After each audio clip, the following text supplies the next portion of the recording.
Welcome to our deep dive, into Exodus chapter 22. Oh, yeah. We're going to be unpacking some fascinating laws and societal guidelines from ancient Israel. Right. The source for this deep dive is an online study guide by My Christian Space, Okay. which walks us through the chapter verse by verse. So, It's really like stepping back in time, isn't it? yeah. Getting a glimpse into the values and social structures I love of the that. Israelites. And what's fascinating is how they address a wide range of situations, Oh, yeah. from theft and property damage to loans and even animal care. And trust me, some of these laws might surprise you. Oh, I bet. For example, right from the start, Exodus 22 emphasizes the concept of restitution, making things right when you've wronged someone. Right. Steal an ox. Yeah. You'll owe 5 back. 5 oxen. Yeah. That's a lot of oxen. Yeah. It's not just about punishment, though. Right. This points to a core principle of justice in the Old Testament, Hmm. restoring balance. It suggests a strong emphasis on property rights Yeah. and accountability for your actions. Yeah, it really makes you think about the consequences of our actions, Absolutely. even the unintentional ones. Right, like if your fire Yeah. accidentally spreads and burns your neighbor's field, Oh, yeah. you're still responsible for the damage. You're on the hook. You're on the hook for that. It highlights this ancient concept of negligence. Yes, very much so. There's a clear message woven throughout these laws. Uh-huh. We need to be mindful of how our actions, even accidents, impact others. Right. Here's where it gets really interesting. Okay. While there's all this emphasis on property, Yeah. the chapter distinguishes between defending property and defending life. Okay. You can't kill someone for stealing your stuff, Right. but self-defense is allowed in certain situations. It's a nuanced approach to justice, isn't it? Yeah, Protecting human life is paramount, right. but the right to defend yourself against a threat is acknowledged. Then the chapter takes a compassionate turn. Okay. It's incredibly clear about protecting the vulnerable. Widows, orphans, and foreigners. Right. Mistreat them. Yeah. Big mistake. Uh-oh. The text specifically states that God hears their cries. So this isn't just a random rule. Right. This underscores a key theme in the Old Testament. Yeah. The call to care for those who are marginalized Yes. and easily exploited. Mm-hmm.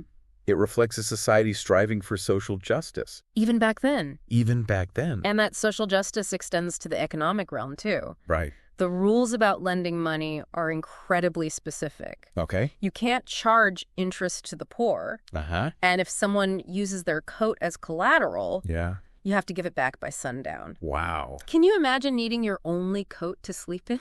It's fascinating here Yeah. that while loans were allowed, the system seems designed to prevent people from being trapped in cycles of debt and deprivation. Really interesting. Yeah, it speaks to the idea of economic compassion, Mm. recognizing the inherent dignity of every individual, regardless of their financial status.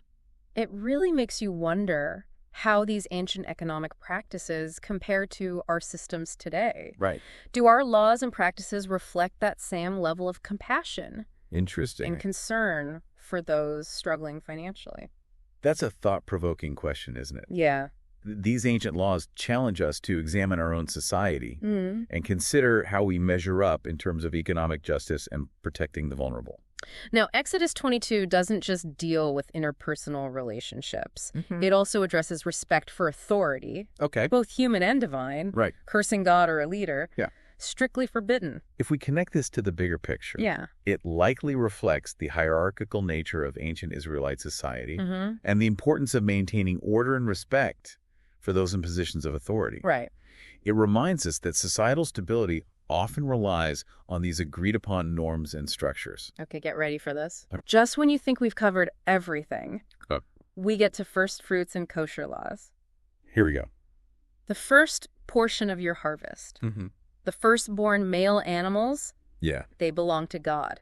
Interesting.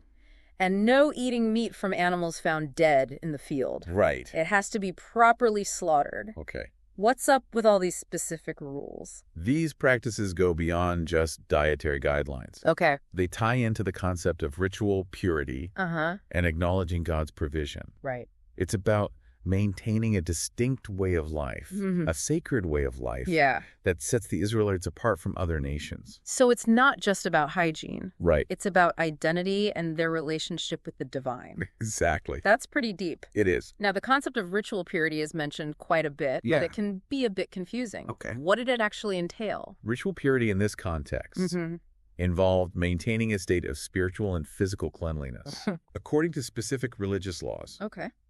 This included things like avoiding contact with certain animals or bodily fluids, undergoing ritual washing after childbirth, or coming into contact with a dead body, and adhering to specific dietary restrictions. So it was like a whole set of practices that governed daily life. Absolutely. But why was ritual purity considered so important for the Israelites? That's a great question. Yeah. It wasn't just about hygiene. Okay. It was about maintaining a right relationship with God. Right. The Israelites believed that holiness being set apart for God was reflected in every aspect of their lives, including their physical state. Yeah. By adhering to these rituals, they were demonstrating their commitment to their covenant with God and their identity as a chosen people. It's like they were constantly reminded of their special relationship with God. Exactly. Through their daily actions and choices. Ritual purity wasn't just about following rules. Okay. It was about embodying their faith in a tangible way. And what about those first fruits and the firstborn male animals belonging to God? What was the significance of that practice? This practice was deeply rooted in the idea of gratitude and acknowledging God's provision. Offering the first and best portion of their harvest and livestock was a way for the Israelites to show their thankfulness for God's blessings and to recognize that everything ultimately belonged to Him. It's like they were giving back to God the best of what He had given them. Precisely. Yeah. It was an act of humility and recognition of their dependence on God. Wow. There's so much to unpack in these seemingly simple laws. Yeah, there really is. They really offer a window into the beliefs, values, and social structures of ancient Israel. It's fascinating how these ancient practices, while rooted in their specific context, still raise questions about justice, compassion, and responsibility that are relevant to us today. It's a great reminder that studying history isn't just about learning about the past. It's about understanding ourselves and our own values better. I completely agree. So stay tuned as we continue our deep dive into Exodus 22 and uncover even more insights from these ancient laws. Sounds good. Yeah. It really does make you wonder how these ancient laws might have played out in everyday life. Imagine the kinds of disputes that must have come up. I know, it's like a real-life legal drama. Yeah. And speaking of drama, Exodus 22 doesn't shy away from some pretty intense topics. Oh, really? Like what? For instance, there are laws about seduction and marriage, where sexual activity is seen as inherently binding. Interesting. So what do they say about that? Well, what's fascinating here is that if a man sleeps with an unmarried virgin, he's expected to pay the bride price and marry her. Oh, wow. So that highlights the societal significance placed on virginity? Right. And the commitment implied by a physical relationship in that culture. It's not a forced marriage situation, right? Right. The woman's father still has a say in the matter. Exactly. The father could refuse the marriage, in which case the man still has to pay a sum equivalent to the bride price. Wow, that's interesting. Yeah. This detail offers a glimpse into the power dynamics and social norms of the time. Yeah. The father's authority. Right. The value placed on a woman's virginity and the financial implications of a broken engagement. It really makes you think about how cultural values around marriage and sexuality have evolved over time. Yeah, for sure. What was considered a serious offense back then might be viewed quite differently today. Absolutely. It's a reminder that our own perspectives are shaped by our cultural context. Right. And that understanding history requires us to step outside our own assumptions. And speaking of serious offenses, Exodus 22 also covers some pretty harsh penalties. Like what? Witchcraft, bestiality, idolatry. These were all punishable by death. Wow. Okay. It's a stark reminder of how different cultural values and beliefs can be across time and place. These harsh punishments reflect the gravity with which these acts were viewed in ancient Israelite society. They were seen as transgressions against the divine order. Okay. Threats to the community's spiritual well-being. So it's not just about individual actions. Right. But about maintaining the social and religious fabric of the entire community. Exactly. It makes you wonder if these laws were also a way of reinforcing social cohesion and shared beliefs. That's a very insightful point. Yeah. By clearly defining what was considered unacceptable behavior. Yeah. These laws likely helped to establish boundaries and maintain a sense of order within the community. And yet, amidst these stringent laws and severe punishments, we see this recurring message of compassion. Right. Especially for those who are vulnerable or marginalized. It's like a balancing act between justice and mercy. Precisely. The text repeatedly emphasizes the importance of treating foreigners, widows, and orphans with fairness and kindness. Yeah. God is depicted as being particularly attentive to their cries and ready to act on their behalf. It's as if the law is trying to create a society that's both just and compassionate. Right. Where everyone is treated with dignity and respect, especially those who are most in need of protection. It certainly seems that way. And that message extends to how people handle debt and collateral as well. Yeah. There's a strong emphasis on not exploiting the poor. Right. Or taking advantage of their desperate circumstances. Right. We talked earlier about not charging interest to the poor. Yeah. And the requirement to return a borrowed coat by sundown. These laws demonstrate a deep concern for economic fairness. Yes. And preventing vulnerable people from falling into a cycle of inescapable debt. It's a remarkable example of how ancient legal systems tried to incorporate compassion and social responsibility into their economic practices. It makes you wonder, doesn't it? It really does. Do our modern economic systems and lending practices reflect a similar concern for the well-being of those struggling financially? It's a big question. Comparing ancient laws to modern-day practices can be tricky. Right. But it certainly provides food for thought. Studying these ancient texts can challenge our assumptions. Yeah. And prompt us to consider how our own society measures up in terms of justice, compassion, and responsibility. And it's not just about comparing ourselves to the past. Right. It's also about using these insights to inform our present and future. Yeah. If ancient societies could grapple with these issues of fairness and compassion, surely we can too. That's a powerful message. Yeah. It reminds us that the pursuit of justice and compassion is an ongoing journey, one that requires us to constantly examine our own practices and strive to create a more just and equitable society. Okay, before we wrap up, I want to circle back to a concept we touched on earlier. Right. The idea of holiness and being set apart as God's people. Okay. It seems to be woven throughout these laws in Exodus 22. You're absolutely right, from the laws about ritual purity and sacrifice to the prohibition against eating meat torn by wild animals. Yeah. There's this consistent emphasis on maintaining a distinct way of life, a sacred way of life.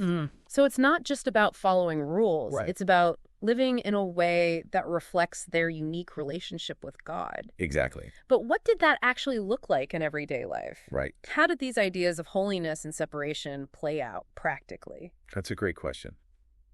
One way to think about it is that these laws provided a framework for living in right relationship with God and with one another. Okay. For example, the laws regarding ritual purity weren't just about hygiene. They were about maintaining a state of spiritual cleanliness that allowed the Israelites to approach God in worship and live in harmony as a community. So it's like these practices help them cultivate a sense of reverence and awareness of the divine presence in their lives. Yeah, and it wasn't just about individual piety. Right. It had social implications as well. Give me an example. For instance, the dietary laws weren't just about personal preferences.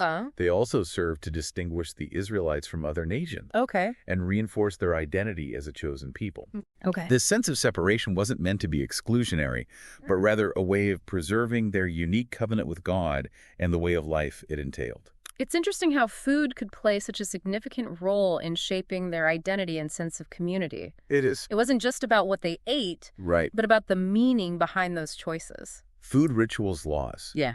They all work together to create a tapestry of meaning and practice that define their relationship with God and with one another. It's a fascinating example of how seemingly mundane aspects of life can be imbued with deep spiritual significance. This deep dive into Exodus 22 has been an incredible journey. It has been. We've uncovered so much about the social, legal, and religious landscape of ancient Israel. Yeah. Who knew these ancient laws could be so relevant and thought-provoking even today? It really is remarkable how these ancient laws offer us a window into a society grappling with issues that are still relevant today. From economic justice to social responsibility, the echoes of these ancient concerns resonate in our modern world. And it's not just about the big picture stuff, it's also about the personal. These laws provide a glimpse into how people lived their daily lives, how they interacted with one another, and how they understood their place in the world. It's like we're getting a behind-the-scenes look at their values, their struggles, and their aspirations. Exactly. It's not just dry legal text. It's a story about real people trying to figure out how to live well together. And at the heart of it all is this idea of covenant, the special relationship between God and the Israelites. That's a crucial point. The laws in Exodus 22 can't be understood in isolation.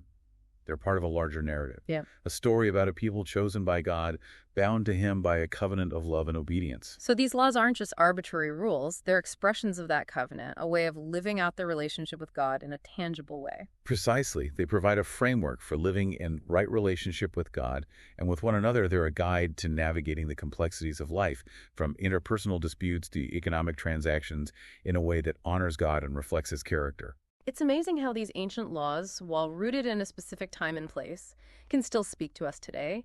They challenge us to examine our own values, our own systems, and our own ways of living. They remind us that the pursuit of justice, compassion, and responsibility is an ongoing journey, one that requires constant reflection and a willingness to learn from the past. This deep dive into Exodus 22 has been an incredible journey of discovery. We've uncovered layers of meaning, historical context, and even personal reflection.